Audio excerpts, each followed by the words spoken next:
পলাতক আসামিরা অংশ নিতে পারবে না নির্বাচনে, বাদ ইভিএম। জোট করলেও ভোট করতে হবে নিজ দলের প্রতীকে। সশস্ত্র বাহিনীকে আইন শৃঙ্খলা বাহিনীতে যুক্ত করে আরপিও সংশোধনী অনুমোদন। পলাতক ব্যক্তিরা ইলেকশন করতে পারবে না, সেটা ইনক্লুড করা হয়েছে। যদি নির্বাচনী জোট হয়, জোটের অংশ হলেও দলের যে প্রতীক সেটাতে ইলেকশন করতে হবে। ইভিএম রিলেটেড যে বিধান ছিল সেগুলি বিলুপ্ত করা হয়েছে। বিতর্কিতদের দেয়া যাবে না নির্বাচনের দায়িত্ব। সিইসির সঙ্গে বৈঠকে বিএনপি। জাতীয় নির্বাচনের দিনই গণভোট দাবি। আগে গণভোট চায় জামাত, সনদের দ্রুত আইনি ভিত্তি চায় এনসিপি। বিতর্কিত যারা যেন আগামী নির্বাচন প্রক্রিয়ায় কোনোভাবে অংশগ্রহণ করতে না পারে। জনগণ যদি এটা হ্যাঁ বলে, এটা বাস্তবায়িত হবে। কি দিনে একটি গণভোটের আয়োজন করা যেতে পারে। নির্বাচনের আগে আরেকটা নির্বাচন, এটা খুবই জরুরি। ওই দিন যদি নির্বাচন হয়, কিসের ভিত্তিতে নির্বাচন হচ্ছে জনগণ জানবে না। আইনি ভিত্তি ছাড়া, সাংবিধানিক ভিত্তি ছাড়া আমরা জুলাই সনদে স্বাক্ষর করতে পারি না। কোনো রাজনৈতিক দল নির্বাচন যেন সঠিক সময় না হয় তার চেষ্টা করছে। দেখছিলেন প্রধান শিরোনাম। রাত 11টার সময় সঙ্গে আছি আমি গোলাম রাব্বি। এবার জানাবো অন্যান্য শীর্ষ সংবাদ। জুলাই হত্যাযজ্ঞ মামলায় শেখ হাসিনা, কামাল সহ 3 জনের বিচার কাজ শেষ। রায় কবে জানা যাবে 13 নভেম্বর। অপরাধ প্রমাণের দাবি রাষ্ট্রপক্ষের, সর্বোচ্চ শাস্তি দাবি। মোহাম্মদপুরের জেনেভা ক্যাম্পে পুলিশের সাঁড়াশি অভিযান। আটক অন্তত 20, গান পাউডার ও মার্বেল উদ্ধার। মাদক ব্যবসার নিয়ন্ত্রণ নিয়ে সংঘর্ষের বলি যুবক। 29 বছর পর অমর নায়ক সালমান শাহর মৃত্যু রহস্য উদ্ঘাটনে তোড়জোড়। হত্যা মামলার আসামিদের দেশ ত্যাগে নিষেধাজ্ঞা। ইমিগ্রেশন কর্তৃপক্ষকে পুলিশের চিঠি। ময়মনসিংহ মেডিকেলের মর্গে তরুণীর মরদেহ ধর্ষণ ধরা পড়ে ময়নাতদন্তে। গ্রেফতার অভিযুক্তের দায় স্বীকার, দৃষ্টান্তমূলক শাস্তি দাবি।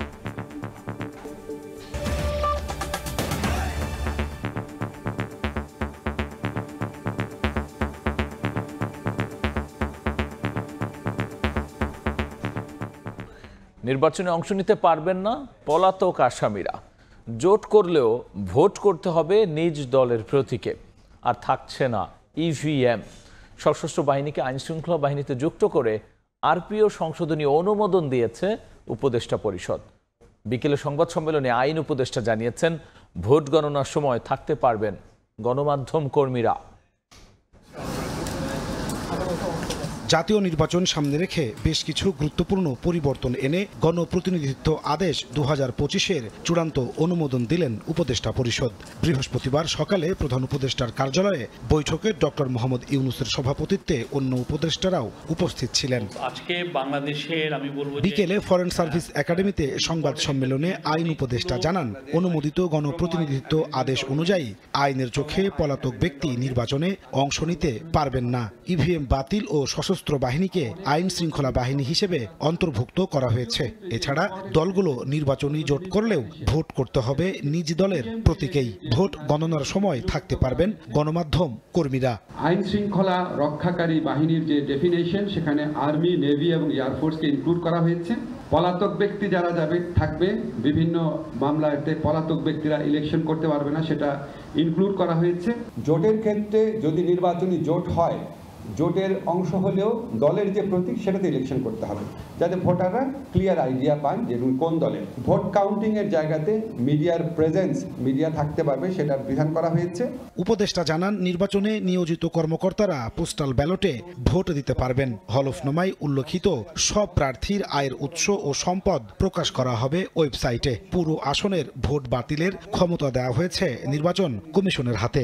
নির্বাচনে যারা প্রার্থী থাকবেন, ওনাদের দেশি সোর্সে, বিদেশি সোর্সে ইনকাম, সম্পত্তি সমস্ত কিছুর বিবরণ নির্বাচন কমিশনকে দিতে হবে এবং এটা আমরা ওয়েবসাইটে পাবলিক করে দিব। জামানতের যে পরিমাণ সেটা 20,000 ছিল, এটা 50,000 করা হয়েছে।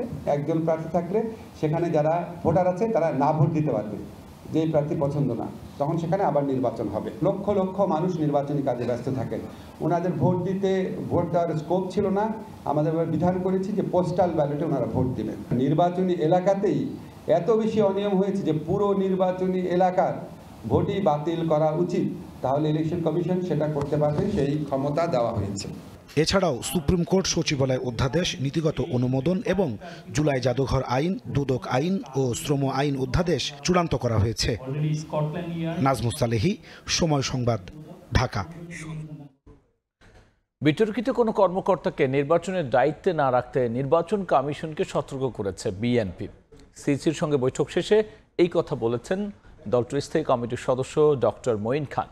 ভোটের সময় আইন শৃঙ্খলা পরিস্থিতির অবনতির শঙ্কা প্রকাশ করেছেন তিনি।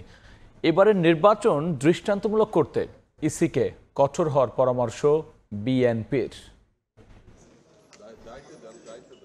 বৃহস্পতিবার বেলা 11টায় নির্বাচন কমিশনে আসে বিএনপির স্থায়ী কমিটির সদস্য ডক্টর মঈন খানের নেতৃত্বে 3 সদস্যের একটি প্রতিনিধি দল।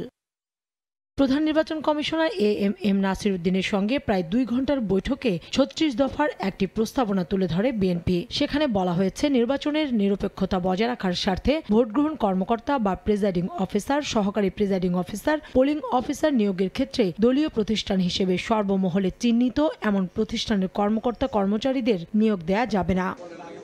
বৈঠক শেষে বেরিয়ে ব্রিফিংয়ে বিএনপির স্থায়ী কমিটির সদস্য ডক্টর আব্দুল মঈন খান বলেন, গত 15 বছরে প্রশাসনকে দলীয়করণ করা হয়েছে, তাই বিতর্কিত কর্মকর্তাদের রাখা যাবে না নির্বাচনের দায়িত্বে। বিতর্কিত যারা, প্রশ্নবিদ্ধ যারা রয়েছেন তাদের যেন আগামী নির্বাচন প্রক্রিয়ায় কোনোভাবে অংশগ্রহণ করতে না পারে, কোনো প্রভাব ফেলতে না পারে, সেই সম্বন্ধে নির্বাচন কমিশনকে অত্যন্ত সতর্ক থাকতে হবে।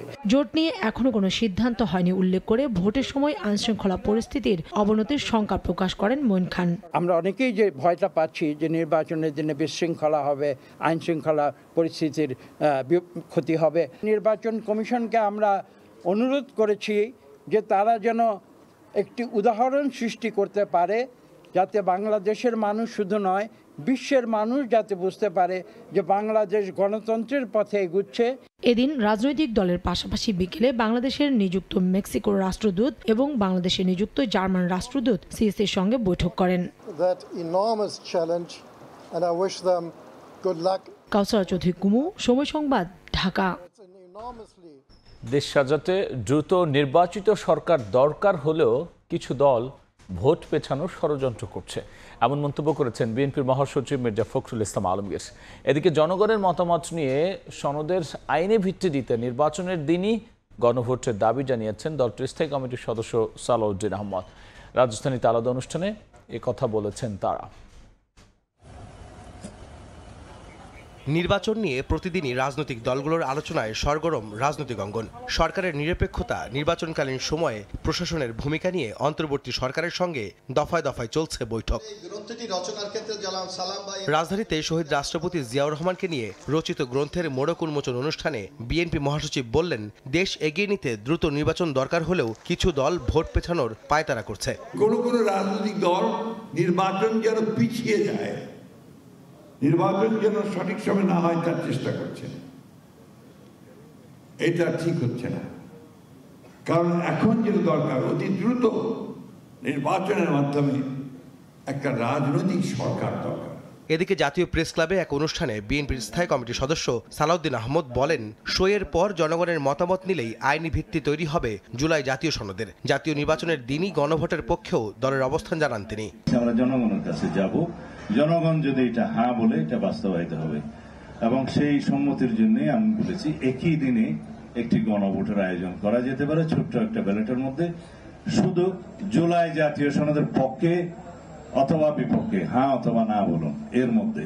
মিরপুরের কেমিক্যাল গোডাউনে অগ্নিকাণ্ডে নিহত 16 জনের পরিবারের কাছে অনুদানের অর্থ তুলে দিয়ে বিএনপির সিনিয়র যুগ্ম মহাসচিব রুহুল কবির রিজভী বলেন, দেশের মানুষের নিরাপত্তার কথা না ভেবে জনগণের টাকা লুট করে দেশের বাইরে পাচার করেছে স্বৈরাচার সরকারের লোকেরা। প্ল্যানিং করে পরিকল্পিতভাবে নগরায়ন করা, এইটার দিকে তারা মনোযোগ দেয়নি।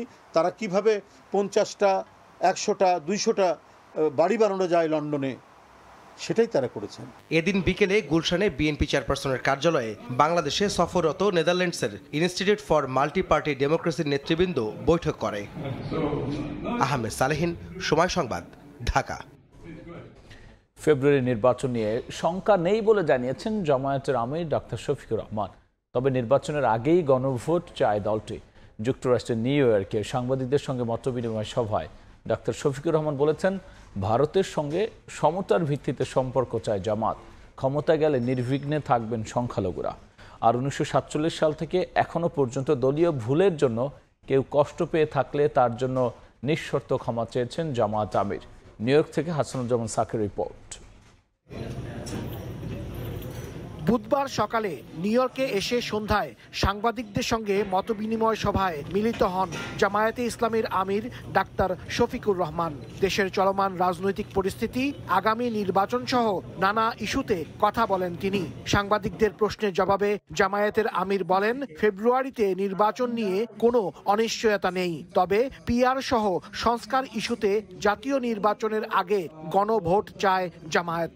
একটা নির্বাচনের আগে আরেকটা নির্বাচন, এটা খুবই যুক্তি। ওই দিন যদি নির্বাচন হয়, কিসের ভিত্তিতে নির্বাচন হচ্ছে জনগণ জানবে না।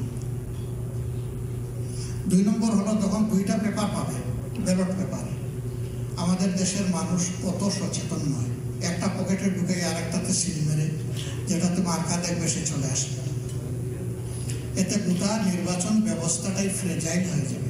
সাংবাদিকদের প্রশ্নের জবাবে 1947 সাল থেকে এখন পর্যন্ত দলীয় ভুলের জন্য কেউ কষ্ট পেয়ে থাকলে তার জন্য নিঃশর্ত ক্ষমা চেয়েছেন জামায়াতের আমির। 47 সাল থেকে শুরু জামাত ইসলামীর দ্বারা কেউ যদি কোনো কষ্ট পান, কারো যদি কোনো ক্ষতি হয়ে থাকে, আমি সব ব্যক্তি এবং সংগঠনের পক্ষে নিঃশর্তে আমি আপনাদের কাছে ক্ষমা চাই, আপনারা আমাদেরকে ক্ষমা করে দেবেন। আগামী নির্বাচনে দেশে গিয়ে প্রবাসীদের ভোট দেওয়ার আহ্বান জানান জামায়াতে ইসলামীর আমির ডাক্তার শফিকুর রহমান। 2001 সালের পর বাংলাদেশ জামায়াতে ইসলামীর কোনো সাবেক কিংবা বর্তমান কোনো আমির যুক্তরাষ্ট্রে আসেননি, আর ডাক্তার শফিকুর রহমানের এটি প্রথম যুক্তরাষ্ট্র সফর। আগামী 24 অক্টোবর বাফেলো, 25 অক্টোবর মিশিগানের ডেট্রয়েট এবং 26 অক্টোবর নিউ ইয়র্কে প্রবাসীদের সঙ্গে মত বিনিময় করবেন জামাতের আমির। হাসানুজ্জামান সাকি, সময় সংবাদ, নিউ ইয়র্ক।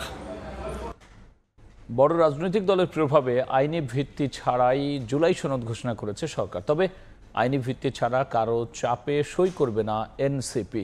রাজধানীতে এক অনুষ্ঠানে কথা বলেছেন এনসিপির সদস্য সচিব আক্তার হোসেন। আর হাসনাত আবদুল্লাহ বলেছেন, সংস্কারে জন আকাঙ্ক্ষার প্রতিফলনে বাধা বড় রাজনৈতিক দলগুলো। ছাত্র সংসদ পুনর্গঠন ও ভবিষ্যৎ রাজনৈতিক কৌশল নির্ধারণের লক্ষ্যে বাংলাদেশ গণতান্ত্রিক ছাত্র সংসদের জাতীয় সমন্বয় সভায় বৃহস্পতিবার অংশ নেন বিভিন্ন ছাত্র সংগঠন ও রাজনৈতিক দলের নেতারা। নেতৃত্ব দিয়েছিলাম এই অনুষ্ঠানে দেশের বর্তমান রাজনীতি, জুলাই সনদ, নির্বাচন ও দেশের গুপ্ত ও মুনাফিক ছাত্র সংগঠনের মতো কাজ না করতে পরামর্শ দেন ছাত্রদল সভাপতি। বলেন, আওয়ামী লীগ বা ছাত্রলীগের বিষয়ে কোনো আপোষ নয়। আপনারা জুলাই আগস্ট গণ অভ্যুত্থানের মাধ্যমে গড়ে ওঠা একটি ছাত্র সংগঠন, যদি আপনারা এই একটি গুপ্ত সংগঠনের মতো, একটি মুনাফিক সংগঠনের মতো আপনারা যদি বেইমানি করেন, আপনাদেরও পতন অনিবার্য হবে। গণ অভ্যুত্থানের পর সংস্কার ও জন আকাঙ্ক্ষা পূরণে রাজনৈতিক দলগুলো বাধা হয়ে দাঁড়িয়েছে অভিযোগ করেন বক্তারা। আমাদের জাতীয় পর্যায়ে যে সংস্কার কার্যক্রম নিয়ে মানুষের একটা জন আকাঙ্ক্ষা তৈরি হয়েছিল, আমরা দেখেছি রাজনৈতিক দলগুলো, আমাদের যে কনভেনশনাল পলিটিক্যাল পার্টি, তারা সেখানে বাধা হয়ে দাঁড়িয়েছে। আমাদের লড়াইটা দীর্ঘ, অনেক বড় করাপ্টেড সিস্টেমের বিরুদ্ধে। আমরা যেন সিস্টেমে গা ভাসিয়ে না দিয়ে নতুন করে বাংলাদেশের মানুষের আকাঙ্ক্ষা অনুযায়ী সিস্টেম তৈরি করি, এটি আপনাদের কাছে আহ্বান। আইনি ভিত্তি ছাড়া এনসিপি জুলাই সনদে স্বাক্ষর করবে না বলে জানান দলের সদস্য সচিব আক্তার হোসেন। জাতীয় নাগরিক পার্টি এনসিপি জুলাই সনদে তখনই স্বাক্ষর করবে যখন জুলাই সনদের পরিপূর্ণ বাস্তবায়নের নিশ্চয়তা তৈরি হবে। এর আগে কোনোভাবে জাতীয় নাগরিক পার্টি জুলাই সনদের স্বাক্ষরের অনুষ্ঠানের সঙ্গে একাত্ম হতে পারে না। অনুষ্ঠানে গণতান্ত্রিক ছাত্র সংসদের নতুন নাম জাতীয় ছাত্র শক্তি ঘোষণা করা হয়। শাহরিয়ার শৌমিক, সময় সংবাদ, ঢাকা। শেষ হলো জুলাই আগস্ট হত্যাযজ্ঞের মামলায় শেখ হাসিনা সহ 3 জনের বিচার কাজ। রায় কবে? 13 নভেম্বর জানাবেন আন্তর্জাতিক অপরাধ ট্রাইব্যুনাল। যে কোনো মূল্যে ন্যায় বিচার নিশ্চিতের আশ্বাস ট্রাইব্যুনালের চেয়ারম্যানের। সমাপনী বক্তব্যে অপরাধ প্রমাণের দাবি করেছেন অ্যাটর্নি জেনারেল ও চিফ প্রসিকিউটর। বলেছেন, সর্বোচ্চ শাস্তি না হলে শহীদ আহতদের প্রতি অবিচার করা হবে। যদিও শেখ হাসিনার পক্ষে রাষ্ট্র নিযুক্ত আইনজীবীর দাবি, সুবিচার করা হলে সসম্মানে খালাস পাবেন আসামিরা। 3 আগস্ট থেকে 23 অক্টোবর প্রায় 3 মাস ধরে সাক্ষ্য গ্রহণ, যুক্তিতর্ক, পাল্টা যুক্তিতর্ক উপস্থাপন। বৃহস্পতিবার ট্রাইব্যুনাল জানান, শেখ হাসিনা, আসাদুজ্জামান খান কামাল ও চৌধুরী আব্দুল আল মামুনের রায় কবে জানাবেন 13 নভেম্বর। পঙ্গুত্ব বরণ করানো হচ্ছে। এদিন সমাপনী বক্তব্য দেন রাষ্ট্রের সর্বোচ্চ আইন কর্মকর্তা। বলেন, ন্যায় বিচার না হলে শহীদ আহতদের সঙ্গে অবিচার করা হবে, ভীরু কাপুরুষে পরিণত হবে জাতি।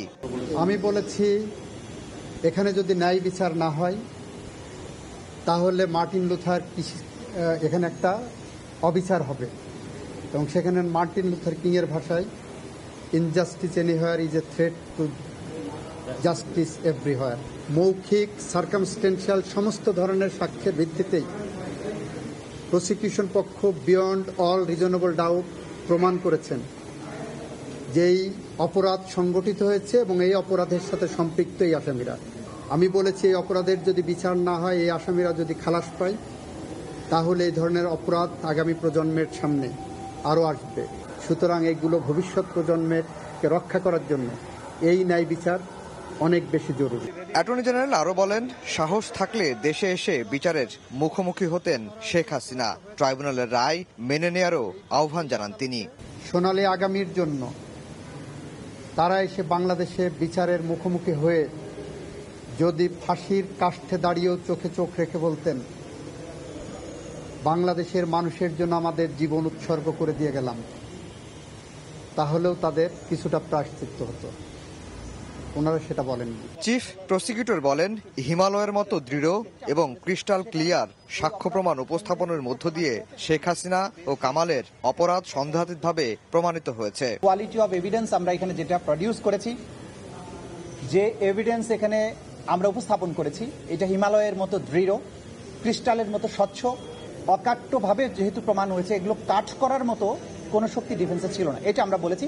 সে কারণে এই অপরাধ সন্দেহের ঊর্ধ্বে প্রমাণিত হয়েছে, সেটা আমরা বলেছি। তবে একমত নন ট্রাইব্যুনাল নিযুক্ত শেখ হাসিনার আইনজীবী। বলেন, সুবিচার করা হলে সসম্মানে খালাস পাবেন আসামিরা। তাদের বিরুদ্ধে মামলা প্রমাণ করতে সক্ষম হন নাই, যেহেতু সক্ষম হন নাই সেহেতু আমার আসামিরা খালাস পাবে এবং সসম্মানে খালাস পাবে। ট্রাইব্যুনালের চেয়ারম্যান বলেন, যে কোনো মূল্যে ন্যায় বিচার নিশ্চিত করা হবে। কে কি বলল তা নিয়ে কোনো পরোয়া করে না tribunal. Let justice be done. Yes, madam. Even though the heavens should fall. Yes. We can assure all of you that justice will be done at any cost. July আগস্টের হত্যাযজ্ঞের প্রথম কোনো মামলার রায় হতে যাচ্ছে নভেম্বরে। আফজাল হোসেন, সময় সংবাদ, ঢাকা। 29 বছর পর অমর নায়ক সালমান শাহর মৃত্যু রহস্য উদ্ঘাটনে তোড়জোড়।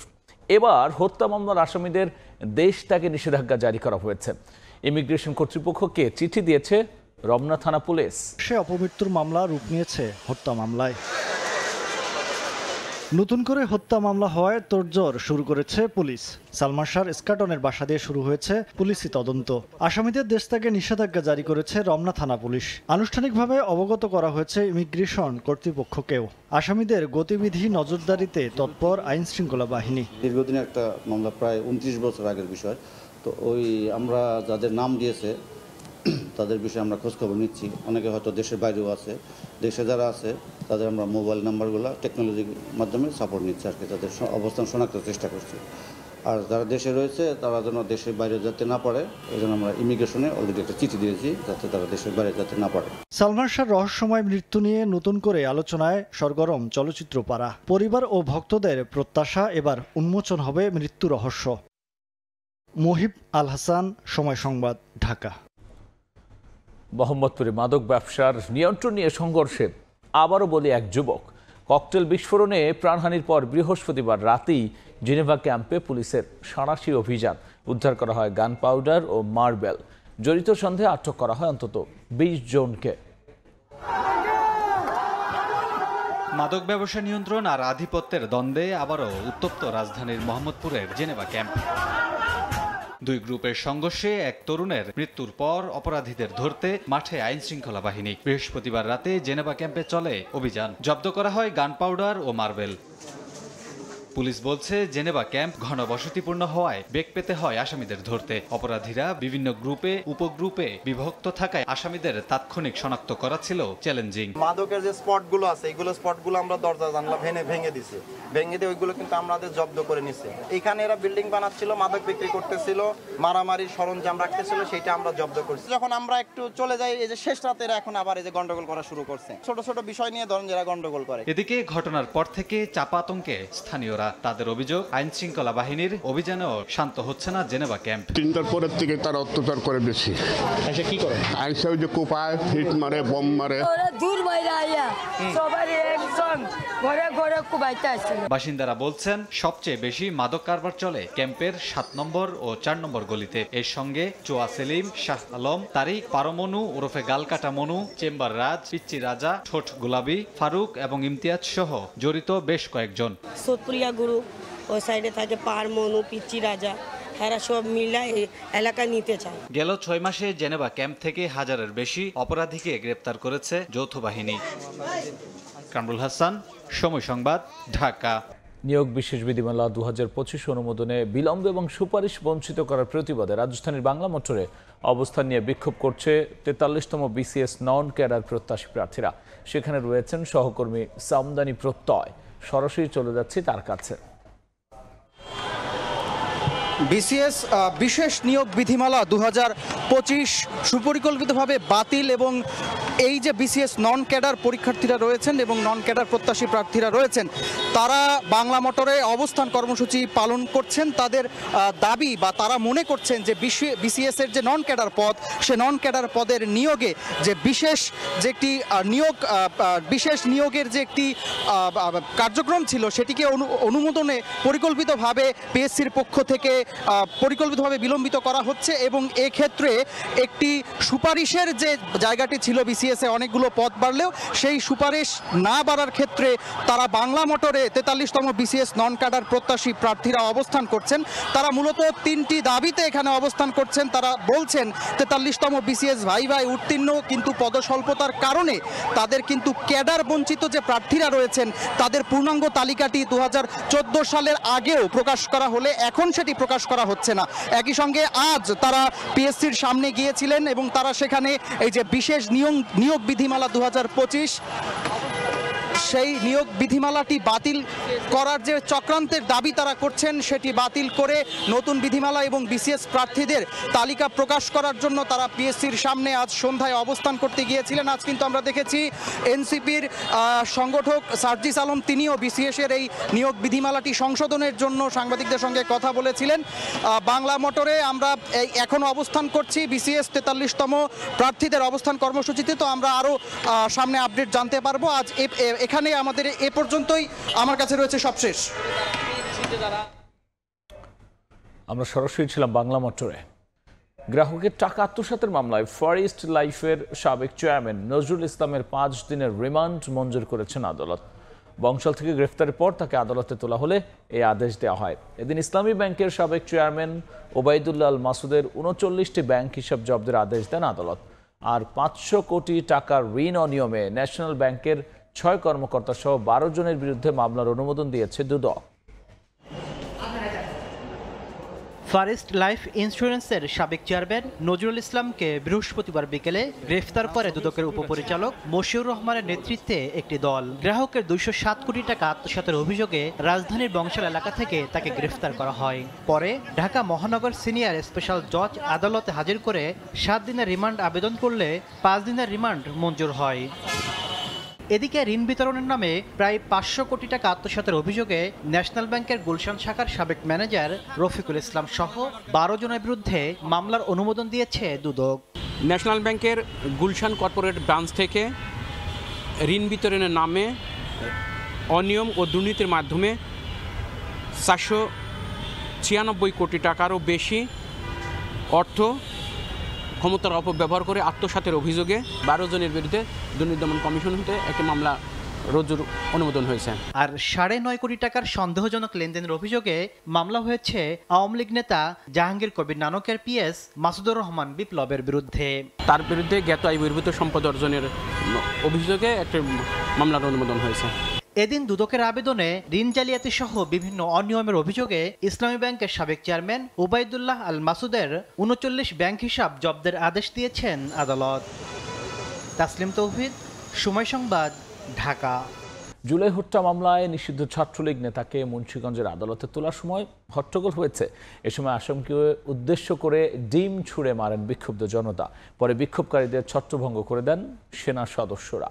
বৈষম্য বিরোধী ছাত্র আন্দোলনে গুলিবিদ্ধ হয়ে নিহত সজল হত্যা মামলায় দুপুরে মুন্সিগঞ্জের সিনিয়র জুডিশিয়াল ম্যাজিস্ট্রেট আদালতে হাজির করা হয় নিষিদ্ধ ঘোষিত ছাত্রলীগের সাধারণ সম্পাদক ও পৌরসভার সাবেক কাউন্সিলর সাজ্জাদ হোসেন সাগরকে। শুনানি শেষে ম্যাজিস্ট্রেট মোহাম্মদ আশিকুর রহমান তার 10 দিনের রিমান্ড মঞ্জুর করেন। পরে তাকে এজলাস থেকে বের করে গাড়িতে নেওয়ার সময় তার বিরুদ্ধে বিভিন্ন স্লোগান দেয়। এক পর্যায়ে তাকে লক্ষ্য করে ডিম ছুঁড়ে মারে অনেকে। হট্টগোলের এক পর্যায়ে আদালতে উত্তপ্ত পরিস্থিতি সৃষ্টি হলে পরিস্থিতি নিয়ন্ত্রণের চেষ্টা করে পুলিশ ও সেনাবাহিনী। এ সময় বিক্ষোভকারীদের ছত্রভঙ্গ করে দেন সেনা সদস্যরা। উনি গ্রেপ্তার হওয়ার পরে কি পরিমাণ জনরোষ, সকাল থেকে এই পর্যন্ত পুলিশ আর্মি এই শহরের বিক্ষুব্ধ জনতাকে নানানভাবে সামাল দিয়ে আজকে তাকে আমরা আদালতে এনেছি।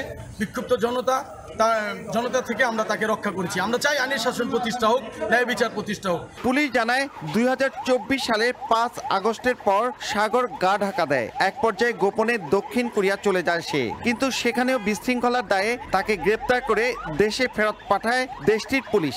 গত 25 সেপ্টেম্বর দেশে ফিরে আত্মগোপন করে সে। বুধবার রাতে ডেমরা থেকে গ্রেপ্তার করে পুলিশ। বৈষম্য বিরোধী ছাত্র আন্দোলনের ঘটনায় তার বিরুদ্ধে 3টি হত্যা সহ 7টি মামলা রয়েছে। নাসির উদ্দিন উজ্জ্বল, সময় সংবাদ, মুন্সিগঞ্জ।